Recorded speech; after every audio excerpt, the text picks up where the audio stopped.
Adilabad RIMS లో MBBS second year విద్యార్థి బుధవారం ఆత్మహత్యకు పాల్పడ్డ ఘటన కలకలం రేపింది. రాజస్థాన్ లోని జైపూర్ కు చెందిన సాహిల్ చౌదరి హాస్టల్లో ఉరి వేసుకుని ఆత్మహత్యాయత్నానికి పాల్పడ్డాడు. గమనించిన తోటి స్నేహితులు వెంటనే రిమ్స్ ఐసీయూకి తరలించారు.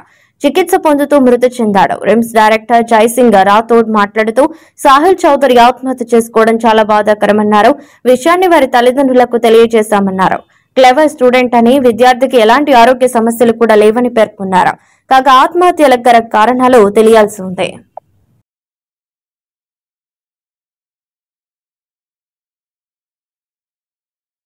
ఈ రోజు రిమ్స్ మెడికల్లో ఒక student Sahil Chaudhary batch student suicide చేసుకోవడం చాలా బాధాకరం అనిపించింది.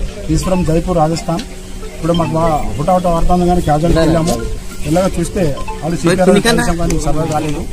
ఆయన హిస్టరీ తీస్తూ ఉంటే వాళ్ళ క్లాస్మేట్ కావచ్చు, రూమ్మేట్ కావచ్చు, ఎటువంటి ప్రాబ్లం చెప్తున్నారు. నిన్నటి ఒక లైబ్రరీ చదివాడంట. ఎల్లుండి ఆగస్ట్ 2 ఎగ్జామ్ ఉంది. సో అన్ని రకాల పూర్వపురాలు నేను తెలుసుకుంటున్నా. ఇండివిజువల్ వైజ్ రూమ్మేట్ కావచ్చు, క్లాస్మేట్ కావచ్చు, వాళ్ళు రాష్ట్ర పిల్లలతో అందరితో మాట్లాడుతున్నా.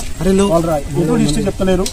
మరి వేరే ఏమైనా అడిక్ట్ ఉందా, ఏమైనా లా ఎఫర్ ఉందా, మరి చదువులే ఉంటే ఇప్పుడు అంటే అటువంటి లేదు. అనటం ఫిజిక్స్, బయోకెమిస్ట్రీ 3 సబ్జెక్ట్ చాలా బాగా యాక్టివ్గా పాస్ అయ్యాడు సెకండ్ ఎగ్జామ్ కనుక. హిస్టరీ బట్టి అయితే ఎక్కడేం దొరకట్లేదు ఇట్లు. సో నేను చేయగల రూమ్కి వెళ్ళాము. అక్కడేం దొరకలేదు. సెల్ ఫోన్ ఇప్పుడే దొరికింది. Cell phone password open research చేయాలి. వాళ్ళు సెర్చ్ చేస్తున్నారు. ఏమైనా విషయాలు ఉంటే నేను తెలుస్తాను. కానీ ఏదేమైనా చాలా బాధ.